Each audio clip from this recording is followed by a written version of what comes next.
Changuitos cilindreros, bienvenidos a este reportaje especial.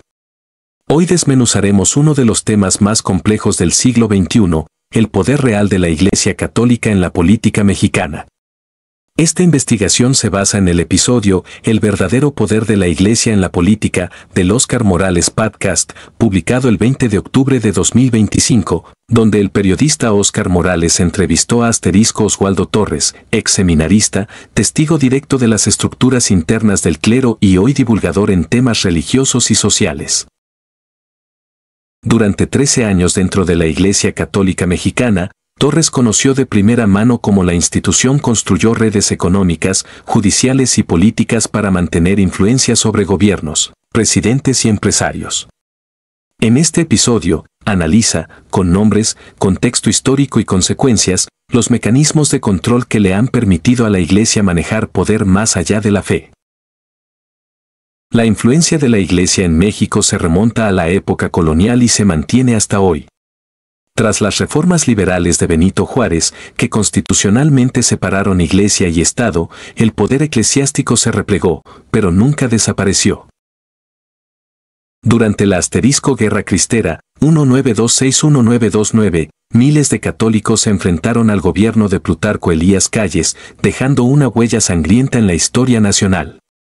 Décadas después, bajo el pontificado de Juan Pablo II, el lema México siempre fiel marcó el reencuentro entre el Estado mexicano y el Vaticano, restaurando la influencia eclesiástica en la vida pública. Los obispos volvieron a asesorar a presidentes y la Iglesia se posicionó nuevamente como mediadora del poder. Con la llegada de cultos mediáticos y la televisión, el catolicismo se adaptó, ganando presencia en medios de comunicación y extendiendo su influencia incluso sobre las narrativas políticas.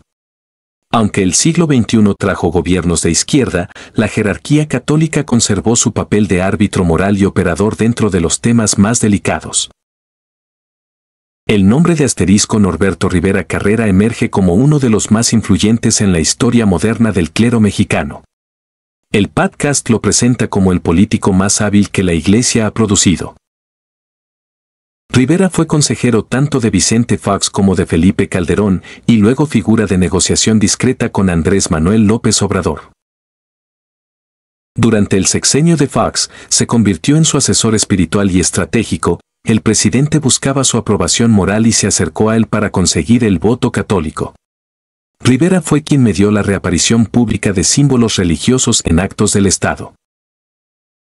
Con Calderón, la relación fue más tensa. A pesar de su alianza, Rivera criticó abiertamente la guerra contra el narcotráfico. Aún así, el Ejecutivo permitió que la Iglesia extendiera sus privilegios patrimoniales.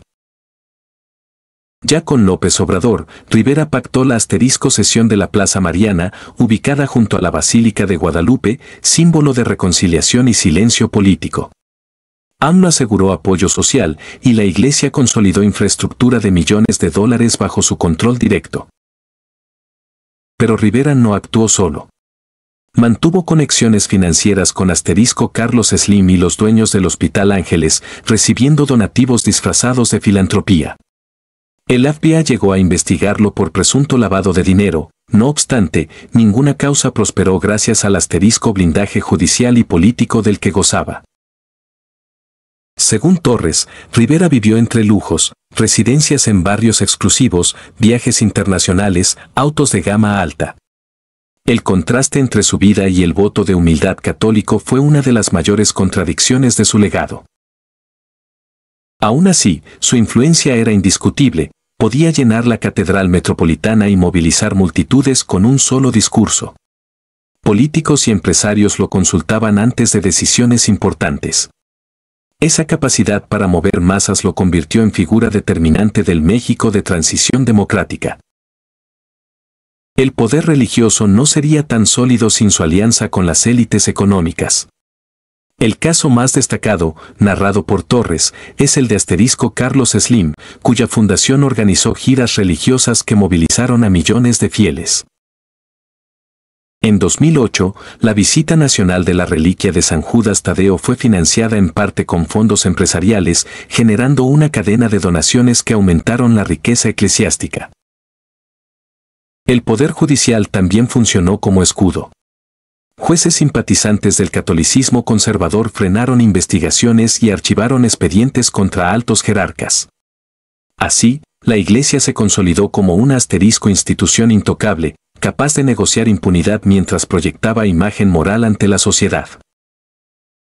El punto más duro del episodio llega con el caso de los Legionarios de Cristo, fundados por Marcial Maciel, uno de los mayores escándalos de abuso clerical de la historia. Maciel construyó una red internacional de colegios y universidades, presentándose como defensor de la juventud católica. Detrás de esa fachada, cientos de víctimas fueron abusadas sexualmente por él y otros sacerdotes de la congregación, mientras se les silenciaba con amenazas o sobornos.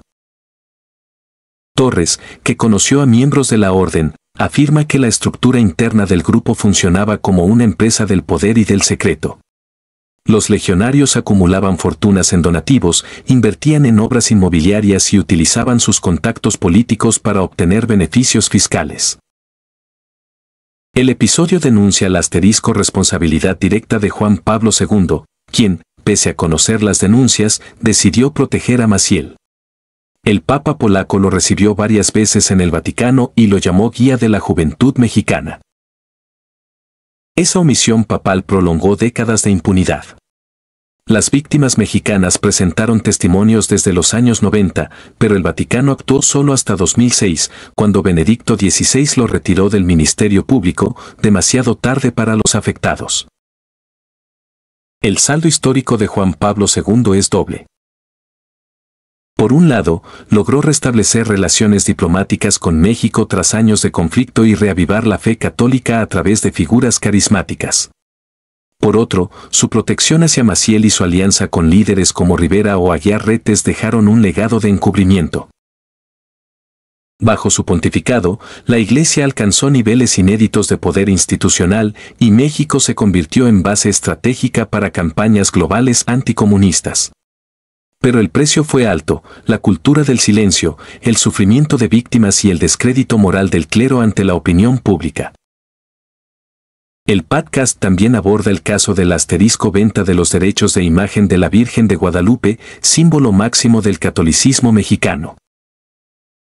Desde los años 90, la arquidiócesis y empresas privadas firmaron convenios para comercializar la imagen sagrada en todo tipo de productos, desde souvenirs y escapularios hasta ropa, series y campañas digitales. Estos contratos generaron millones en ingresos que rara vez fueron auditados o informados públicamente. La basílica se convirtió en epicentro económico. Durante festividades, los donativos y permisos comerciales beneficiaron a un reducido grupo de jerarcas y empresarios. Según Torres, la exportación de estampas incluso sirvió para crear sociedades mixtas que escapaban a la fiscalización del Estado. El resultado fue la privatización del principal símbolo religioso del país, una fe transformada en franquicia. La nueva etapa vaticana también fue tema del episodio. Con la muerte de Francisco y el ascenso del Papa León XIV, el primero con doble nacionalidad estadounidense y peruana, el Vaticano estrechó vínculos con la Casa Blanca. El nuevo pontífice impulsó una agenda ultraconservadora, vetó el lenguaje inclusivo y apoyó políticas restrictivas de derechos sexuales y reproductivos.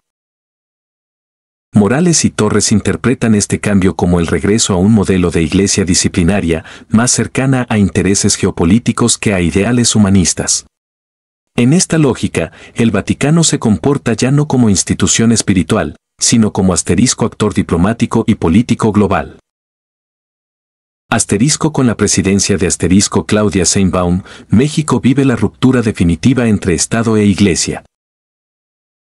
Sheinbaum, de origen judío y carácter laico, ha eliminado los pactos informales con el clero. Ya no hay cenas en la Nunciatura ni acuerdos velados por apoyo electoral. Sin embargo, la Iglesia resiste. La Comisión Episcopal Mexicana se ha convertido en el nuevo rostro de influencia institucional, negocia, presiona y mantiene movilizaciones sociales cada vez que surgen temas polémicos como el aborto, la educación sexual o los derechos LGBTQ.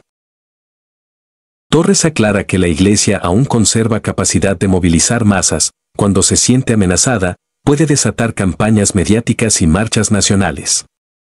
Aunque aparentemente debilitada, su poder sigue latente. El retiro de Norberto Rivera marca el final de una época.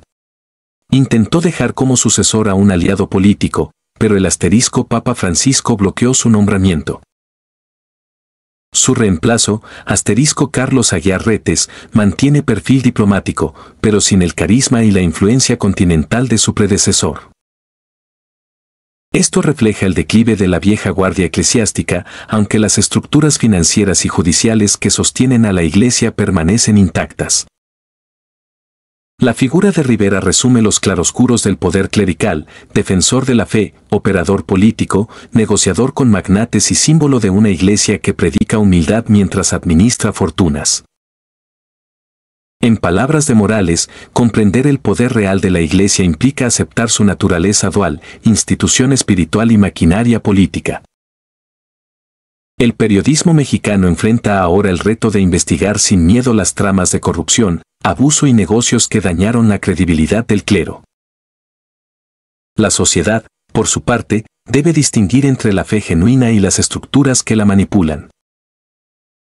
Separar espiritualidad y poder es un paso indispensable para reconstruir la confianza pública, reparar a las víctimas y evitar que los símbolos religiosos sigan siendo herramientas de manipulación política.